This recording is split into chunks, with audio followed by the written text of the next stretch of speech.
নতুন নিয়মে বদলে যাচ্ছে ক্রিকেটের চেনা দৃশ্য। পুরুষদের আন্তর্জাতিক ক্রিকেটে বেশ কিছু নতুন নিয়ম চালু করছে আইসিসি, যার মধ্যে কয়েকটি ইতিমধ্যেই টেস্টে কার্যকর হয়েছে এবং সাদা বলের ক্রিকেটে এসব নিয়ম কার্যকর হবে 2 জুলাই থেকে। টেস্টেও আসছে স্টপ ক্লক। ওভারের পর নতুন ওভার শুরু করতে ফিল্ডিং দলকে 60 সেকেন্ডের সময় দেওয়া হবে। সময় পেরিয়ে গেলে প্রথমে 2টি সতর্কবার্তা, এরপর 5 রান জরিমানা করা হবে। প্রতি 80 ওভারে আবার শুরু হবে সতর্কবার্তার গণনা। স্লো ওভার রেটের সমস্যার সমাধান করতেই এই উদ্যোগ।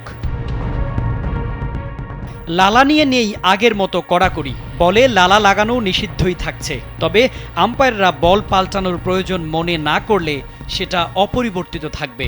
শুধু তখনই বল বদলানো যাবে যখন সেটি ভিজে যাবে বা অস্বাভাবিক আচরণ করবে।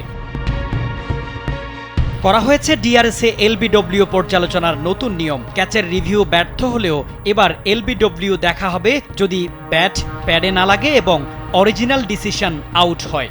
আগে এই ক্ষেত্রে এলবিডব্লিউ বিবেচনাই করা হতো না। এবার নো বল হলেও দেখা যাবে ক্যাচ বৈধ কিনা। আগে নো বল ঘোষণা হলে ক্যাচের বৈধতা আর দেখা হতো না। এখন তৃতীয় আম্পায়ার ক্যাচ বৈধ কিনা তাও খতিয়ে দেখবেন। ক্যাচ বৈধ হলে ব্যাটিং দল পাবে শুধু 1 রান। ইচ্ছাকৃত শর্ট রান নিলে আরও কঠোর শাস্তির বিধান করা হয়েছে। ব্যাটসম্যান ইচ্ছাকৃত শর্ট রান নিলে আগের মতোই 5 রান জরিমানা করা হবে। সঙ্গে ফিল্ডিং দল ঠিক করবে কোন ব্যাটসম্যান স্ট্রাইকে থাকবেন।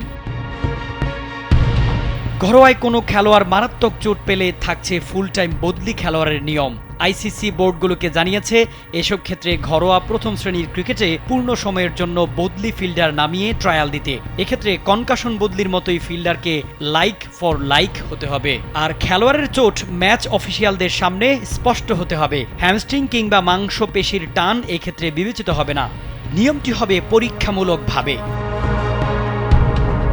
সব মিলিয়ে 2025-27 বিশ্ব টেস্ট চ্যাম্পিয়নশিপ ও ওয়ানডে টি-20 ম্যাচগুলোতে দেখা যাবে নতুন ধারার ক্রিকেট।